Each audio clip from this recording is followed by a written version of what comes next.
Welcome to Southern Orthopedic PrepZone Wrap-Up, driven by Carl Cannon. Hey everybody, James Phillips and Brian Hale here. This is the DME PrepZone Wrap-Up show for the first round of the playoffs. And Brian, I was lucky. I got to stay at home tonight. You were lucky. You were not. You went to Addison, which at least you were at our lone win of the night. It's our lone team left. Right. They're carrying the banner, man. They are carrying the banner for us, but they've got a long trip we'll talk about when we break down their game. Let's go first. Let's talk about the teams who didn't have a lot of success tonight. Probably the worst blowout. Sumter Christian traveled to Berry, and this one got ugly. Yeah. It was 50-0 at one point early, I think first play of the third quarter. And then Summerton's able to score 14 points, 50-14. I think the Eagles, it was great that they made the playoffs this year. They were just in a little bit over their head once they got to this level. Yeah, but at the same time, you know, if you're Sumter Christian, yeah, this one hurts. It does, obviously, to get blown out that.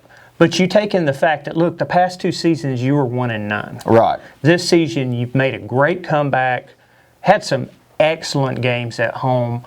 I think everybody in the community really enjoyed watching them bounce back, and they made it to the playoffs. Right. And I think it's something that's really good that's starting for this program. I think a lot of these guys were underclassmen. They were. It's a young team, and they were only a few points away from 2 more wins, and that could have been the difference in a playoff win and a playoff loss like tonight. If they could have finished in second or third place in the region, much easier draw than having to go play over at Berry. Berry's had an outstanding year so far. Absolutely. But hey, look, we're looking forward to seeing them next year. I think there's going to be some great things on the horizon for the Eagles. Another one that early on, Oakman was up 14-6 at the end of the first quarter. But that was about all the good news for the Wildcats because they lose 69-21 to Fife on the road. Ouch.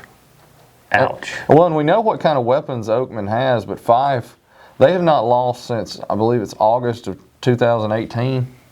That's quite a streak. It's their first year in 3A, and they're showing that they're just as good in 3A as they were in 2A. Yeah, so that's rough stuff. Oakman, Oakman's another team that's got a large number of juniors we know of and sophomores, so they'll be back next year and they'll be definite force. Oh yeah, they definitely will be. There's most of their team are underclassmen, and Coach Hall's doing a great job. He certainly is. All right, Winston County traveled to Red Bay. This game might have been a little closer. Austin Owens, the Winston County running back, went down with an injury. He came back before the end of the game, but still, they lose 26-0. And Red Bay, we talked about it. Red Bay's a great team. The only team they've lost to all year is Mars Hill, and we know exactly how good Mars Hill is. Yeah, because you saw them across the street. Yeah. Best thing that you can honestly say in this is thank goodness that Austin is okay. Of course, right now, we're going to be jockeying heavily for him to be 2A Player of the Year. Right. There is absolutely no surprise here.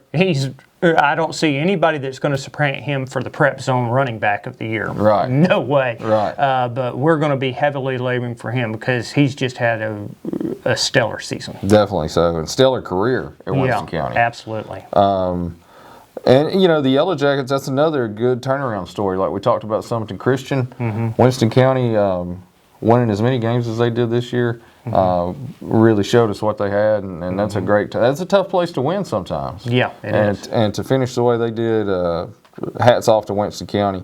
Dora travels to Madison Academy, and Dora was up in this one at one point, but then Madison Academy just rolled over them late. 49-14. Well, Madison Academy is a very long, established, successful program. Dora, of course, we know they just came back from a 2-week lapse last week from COVID, and we know that they had the offensive firepower, but they gave up 57 points last week, and that was really just kind of a warning signal. We really were wondering would they be able to shore up some of the defensive problems this week. It looked real great, like you said, at first. Well, I was watching it, through our scoreboard updates. and looked real good, but I guess it was just the long wear down process. And hopefully Dora will get it reestablished. Of course, that's another team. We knew this coming in this year. That was another young team that we're going to expect a lot back next year. Dora only had 2 wins last season to bounce back, make it to the playoffs, even with the 2 forfeits. And those 2 forfeits really did hurt them in the same way Sumter Christian was hurt by being a 4 seed. Dora's a 4 seed, had to travel to a Madison Academy team that's a super strong team every year. They've just dropped back down into 4A, and so hats off to Dora for a good year. Coach Lockhart always does a great job. Absolutely. Good to see them back in the playoffs. Absolutely. Southern Orthopedic Prep Zone Wrap-Up, driven by Carl Cannon. Presented by Kilgore Green Funeral Home. Nelson, Bryan and Cross. Bank of Walker County. Jasper Main Street. Southern Orthopedic. And Carl Cannon.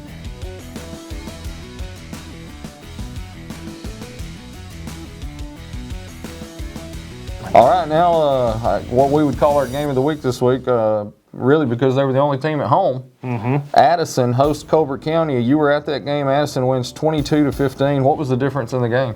The difference in the game to me was very simply defense. Addison, we talk so much about the way that they control, the ball, and kind of in a lot of ways a throwback. The successful stuff. They had 368 yards of offense, held Colbert County to 173, only 38 yards on the ground for Colbert County. But long, sustained drives is really what got it for Addison.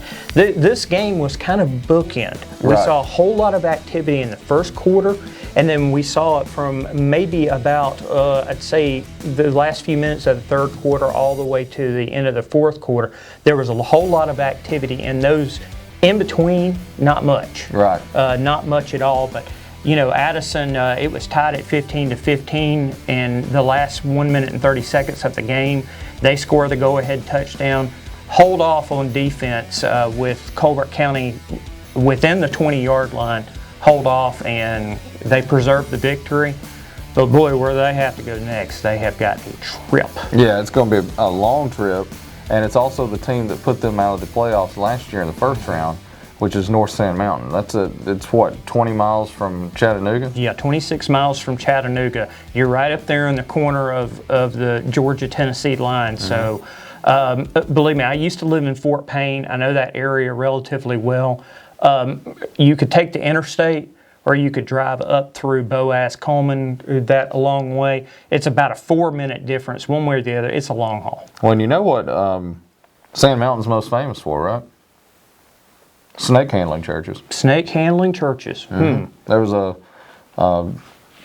popular book called Salvation on Sand Mountain, and was turned into, I know, like a Dateline show, and maybe a movie about it, where a preacher had his wife killed by a snake. Crazy stuff. But they're known for those churches up there. I've had a snake before. I don't deal with vipers, though. Right, yeah. No. Not my thing. Well, Brian, this may be our last wrap-up show.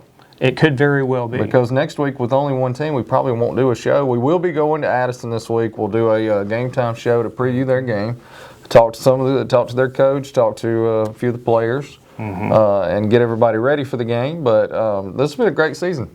It has. It really has. We've enjoyed the interaction with our coaches.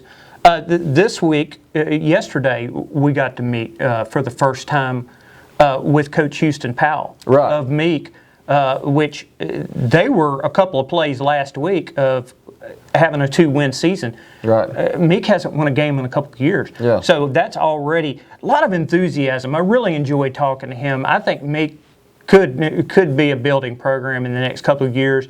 And then, of course, we've had a really good time so much out this year with the shows. Had just a plethora of great players that have enjoyed being on, and we've enjoyed having them. Yeah, we definitely have. It's been a great season. All of our teams did not finish as high as we had hoped, but we were happy to be able to highlight our local players, our local schools. That's why we do this. We could just be a newspaper and write newspaper stories, but what's the fun in that? Let's highlight our schools and our players and do something special. And you and Jonathan Bentley and Jeffrey Winborn and myself just a little bit. I think we cover high school sports and high school football especially better than anybody in the state of Alabama. And I'm including the big newspapers. I'm including the television stations. We do it better than anybody. Well, I've got a best friend that lives in Collinsville. Areas like Fife, areas like Collinsville that have good teams, they don't have coverage. Right. The Fort Payne newspaper, they cover Fort Payne. Right. That's it. Yeah. That's pretty dreadful, and we try to, give it great coverage to everybody in our area. We love doing it. Yeah. And hey, look, we have some fans of the show up in Addison. They came up to tell me, quite a few of them. We see you, Bulldogs. Awesome. We're That's out good. there. Yeah. Well, we knew that people. We cover Addison better than anybody else does. Well, Brian, anything else before we go? It is the last. I do want to say thanks everybody for every week going to dmeprepzone.com. Our numbers there this year have been higher than they were last year. This is our second season to do this. Thanks to all of our sponsors. You see them as they roll. You hear them at the beginning of the show and at the end. And you see them on the TV behind us as well. But we couldn't do it without them. They help us to be able to get to every school and do the highlights that we do. And they've been very complimentary. All of our sponsors have been extremely complimentary of what we've done the last couple of years. They see the amount of hard work and passion that we put into it, and I hope everybody who watches the shows each week sees that as well. Anything else, Brian? You got a big night tomorrow night, man. Are you ready for this? I do. I've got to go face to face with my best friend who punched me in the face about 3 weeks ago at our New Era Wrestling show, which is now moved to Townley. Last minute move. Had to go to Townley Junior High School. It's going to be a great venue for it. And we'll see if I haven't been able to get Bubba Cagle on the phone. Can't get him to text me back. He's a big shot mayor of Parish now. We'll see how that goes down. I don't plan on getting physical. He is my best friend. I don't want to do that. But we need to have a talk for sure. And then your buddy that you talk to at the Oakman games all the time, Cody Wyndham, he has a pretty large and interesting match going on. He and Dawson Kimbrell are our tag team champions right now. Well, they don't like each other. Cody hit Dawson in the back of the head with a belt. Really? Yeah. And so tomorrow night, the two of them will face each other, with the winner becoming the tag team champions, and they can pick their own partner to take over that second belt. That's very interesting. Very, very interesting. Well, y'all have quite a little show. That'll be good. People need to go out to, the way that this week has gone with the craziness. That's right. But the election and all that stress. Any political parties aside. Right. Just crazy for everybody. The way that this week has gone, they need to go out. I'm telling you what, James, if we could roll up 2020 into a person, I would personally challenge them to a triple terror match. You know what that is? Yeah. It's a lumberjack. The lumberjacks are surrounded by a steel cage, and it's a Texas death match. I would wrestle them for 2 hours. I like that. I think that's a good idea. Tomorrow night, there's no Alabama game. There's no Auburn game. So what are you going to do?